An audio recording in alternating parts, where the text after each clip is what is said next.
Today really emphasized that this Russell Brand situation isn't about trying to keep anybody safe. This isn't about getting to the truth. This is figuring out to what lengths you can go to in order to silence somebody. What is required to put in place first and foremost before you can just start to drop the hammer with certain people believing it. There are a couple of people that are out there that even in the face of all of the new, developments in the situation, I was going to say evidence, but we still don't have any evidence. Christ, we don't even have anybody that even knows Russell Brand coming out and speaking on his behalf. All we have is just, basically the mass media kind of clickbaiting a bunch of stuff. Because check this out, Katy Perry's alarming nickname for Russell Brand is revealed amid all of the allegations that's going on right now. It's not so much that Katy Perry came out and said anything one way or another. Hell, I'm trying to find source material when it comes to anybody that's high profile that was attached to Russell Brand coming out and saying one thing or another, and it's all just coming up dry. No. Check out this 6 degrees of separation. Katy Perry's alarming nickname, already poisoning the well. 3 words into the statement, into the article. That's ridiculous. The nickname for her ex-husband has been revealed amid all of the allegations surrounding the British comedian Piers Morgan. Oh my God, really? Piers Morgan recalled to The Sun. So it's not even, I remember this specifically. No, I have to recall this. And this dude is such a clout farmer. Holy shit. Like, he resuscitated his entire career by snatching up Andrew Tate and look like a jackass the first time around. And now he's going to try to glob on to this. Oh, another famous Brit is in the news right now. Let me come out and try to cut my teeth on this, you absolute sack of shit. The singer's nickname of the renowned TV presenter as he tried to interview the Roar hitmaker in 2013. So he tried to interview Katy Perry so he can somehow recall a nickname that she used to have for Russell. Like, this is ridiculous. The journalist, you want to call the Piers Morgan's a journalist, folks. Unbelievable. That's the standard in the UK. Unbelievable. Revealed to Russell that he had heard the singer herself that she had a nickname for her ex-husband, and it was Rasputin. Oh no, Rasputin. You know what he used to do? Rasputin means debauched one in Russian. Yeah, and it's also known to be somebody with a distinct look, which Russell very much has. Not exactly the big shaggy beard, at least not in that picture right there. But yeah, nowadays, he definitely has that big goofy ass beard. And also, there's another defining characteristic that you think maybe an ex-wife would be privy to. But Rasputin was known to have a giant hog. But that's what they want to run with. Oh my God, Katy used to call him Rasputin. Okay, I don't really know if that's front page news, but you know what should be? A major government, trying to cancel Russell Brand. Like, what the fuck is actually going on at this point in time? Check out what the UK government, the actual UK fucking government, sent over to Rumble. So they sent this one specifically to Rumble, and it's not the only letter that they sent out. Okay, so this is from Caroline Dinenage, okay, the chair, Culture, Media, and Sports Committee, okay, an MP from the House of Commons, so an elected federal official for the United Kingdom. I'm writing concerning the serious allegations regarding Russell Brand.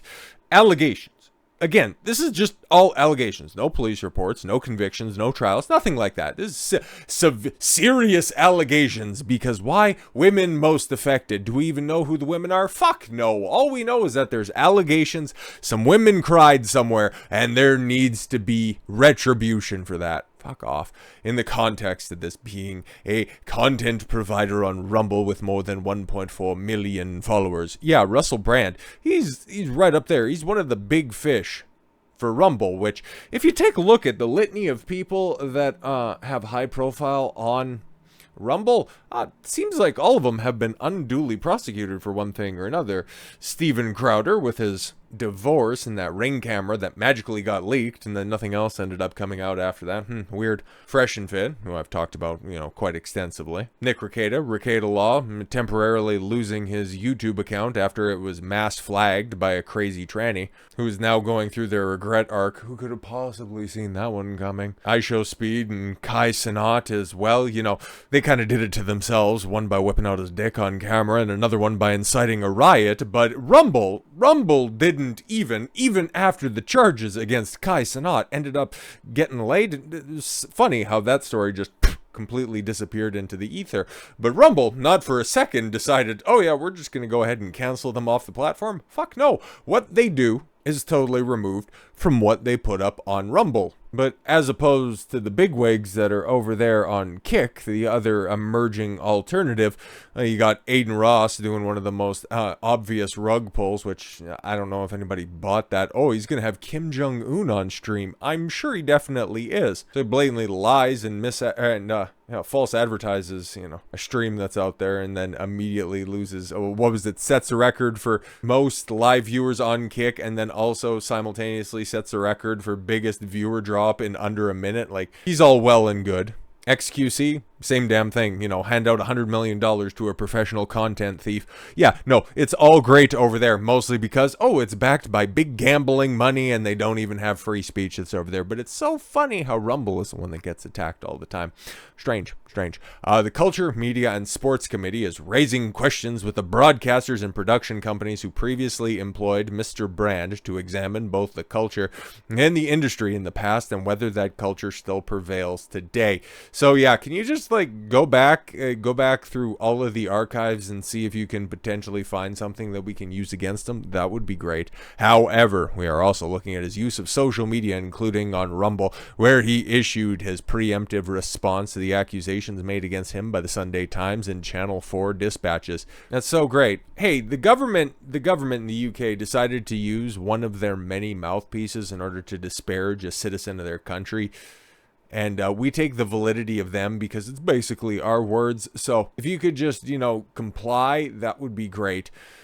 While we recognize that Rumble is not a creator or of content published by Mr. Brand, and yeah, given the fact that they should probably know this as well in dealing with the United States, Rumble is also subject to Section 230 and is one of the few places that actually adheres to the publisher and editorial distinction that provides them the protections afforded to them by Section 230. So this is basically, Carolyn Diniege saying, can you just go ahead and act like a publisher because everybody else does? Like, you seen what YouTube did yesterday? That would be great.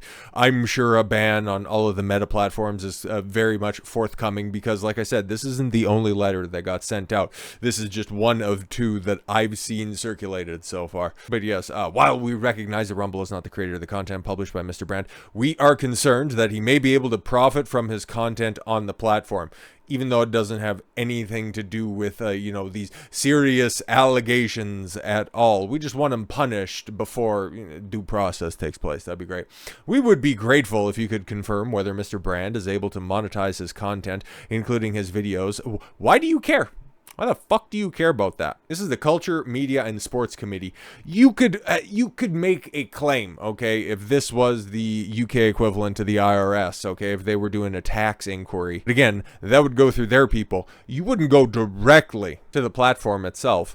Unless, of course, you were trying to do some shady shit, which this kind of seems like is the case. But yes, if so, we would like to know whether Rumble intends to join YouTube. Oh, wow, tell me this isn't a coordinated effort right now. It intends to join YouTube in suspending Mr. Brand's ability to earn money on the platform.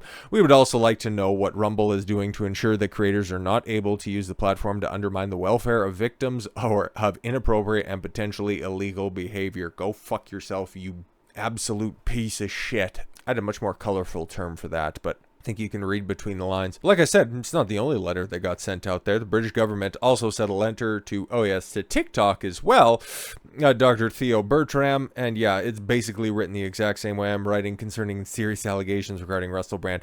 In the context, this one was yesterday, but this is the first time I'm seeing it. Interesting.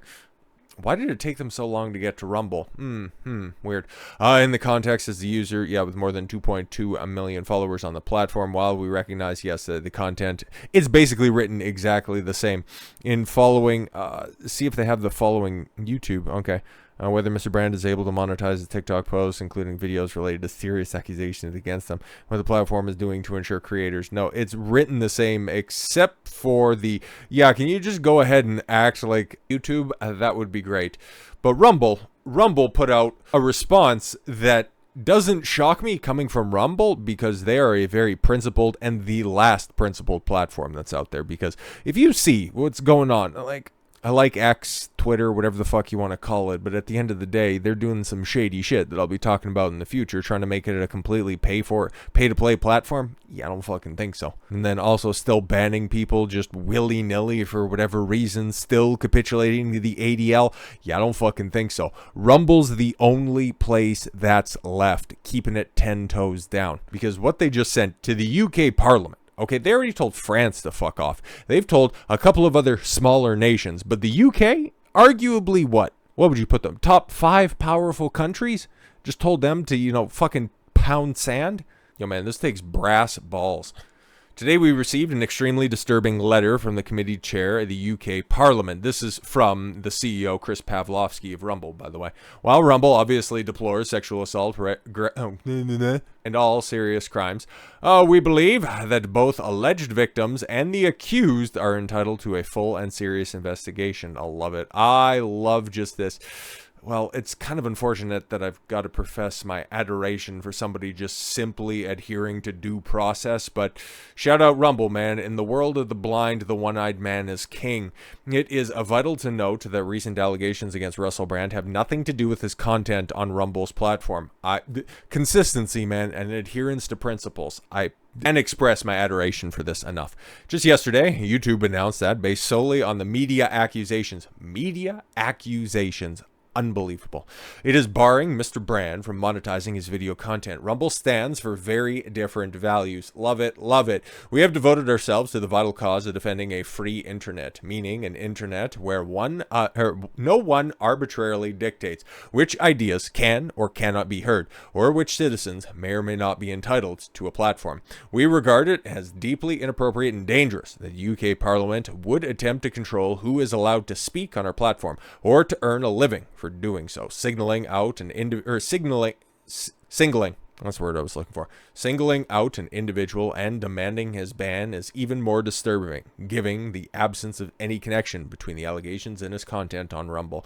We don't agree with the behavior of many Rumble creators, but we refuse to penalize them for actions that have nothing to do with our platform. Although it may be politically and socially easier for Rumble to join the cancel culture mob, doing so would be a violation of the company's values and mission. We emphatically reject the UK Parliament's demands. I cannot believe that there is an emerging major platform that is out there that is willing to tell not just like a Senegalese, not just the Kazakhstani government, the UK government to tell your story walking. That takes brass fucking balls, and I am incredibly proud to have been on this platform longer than Russell Brand. Longer than Steven Crowder. Longer than all of your favorite creators that are over on Rumble. But I have seen how people have been taken off of YouTube for nothing all that offensive, for simply speaking their mind. And I thought, you know what, there probably needs to be a life raft that's out there. Rumble seems good. BitChute is never really going to take off. Odyssey, God willing, you got destroyed by the SEC, and that's just totally fucking retarded in and of itself. But Rumble's got a chance, man. And then they started to see, it's like, ooh, the way that they took down Parler by using Amazon Web Services, and then they can just take them off for very interesting allegations. Oh, you guys planned a January 6th over there. We're gonna have to take you down. When in actuality, yeah, it was all planned over on well, some of the plans were made over on Facebook and Instagram, but didn't bother taking them down. No, you just seen a competitor to the incredibly leftist Twitter at the time and went, oopsie daisy, we can get rid of you like that, because they were gaining traction. Rumble, on the other hand, decided to build their own servers, build their own cloud servers at this point in time, so they are totally and 100% self-sufficient. There is no taking them down, because you would have to imagine at this point in time, oh, you're gonna platform all of these criminals right now. Oh, we can't have that. You have the UK government, you have the French government, you have the Brazilian government breathing down the necks of your web hosters. We just can't have you on there. Rumble would have been taken down a long time ago, and it's especially going to start ramping up with 2024 on the horizon. Russell Brand is just simply the avatar to figure out for the establishment what they have to do. You don't even have to be convicted of anything. You basically get to be accused by nameless, faceless individuals of something that sounds bad, and then you can have your monetization. You can have every avenue where you can earn a living. Your tour, gone. Your ability to monetize your content on the biggest platform, that's gone as well. Oh, you get dropped from any of your philanthropic endeavors. Oh, your charities that you're attached to, yeah, you're gone from that as well. Speaking out in your defense, now you're going to start to get picked off of different platforms. I would imagine that's probably coming as well very, very soon. All we need is just one more accuser after the UK government, after the Metropolitan Police, after every single news outlet in the UK has decided to put out the call. The moment one more chick comes forward with just some outlandish accusation, hell, the timelines don't even need to match up. The modus operandi doesn't even need to make sense. All we need is one more allegation. I'm not willing this into existence. I'm just telling you, we've been around long enough to spot a pattern. Then you're going to start to see people get picked off of different platforms. Haven't seen Elon Musk make a stink or take a stand in this situation. I think he's made allusions to, might have received a letter not too dissimilar from the TikTok or from the Rumble one as well. And he's not off of Twitter yet. But do you think that Facebook, do you think that Instagram, do you think that TikTok is even going to hold the line? Haven't even heard a refutation of that, but you did hear one from the Rumble CEO, and that right there, nah man, if anything ever goes sideways, and I'm kind of half anticipating that, especially when I start to do a lot more political stuff heading into 2024. And I still talk about, as controversial shit as possible because I find it all interesting, and if I can add anything to the conversation, I'm definitely going to partake. All I know is as long as Rumble's going to be here and you have the likes of Chris Pavlovsky at the helm, it's gonna be okay, man. Not gonna say it's not gonna be difficult. Not gonna say it's not gonna be a bumpy ride, but at least somebody's got a good head on their shoulders right now. Russell Brand is innocent, and Rumble's the fucking place of the future. So with all that said, thank you all very much for the gift of your time. I've been Don Consuelo. I want you to follow your gut and get after it. Take care, everyone.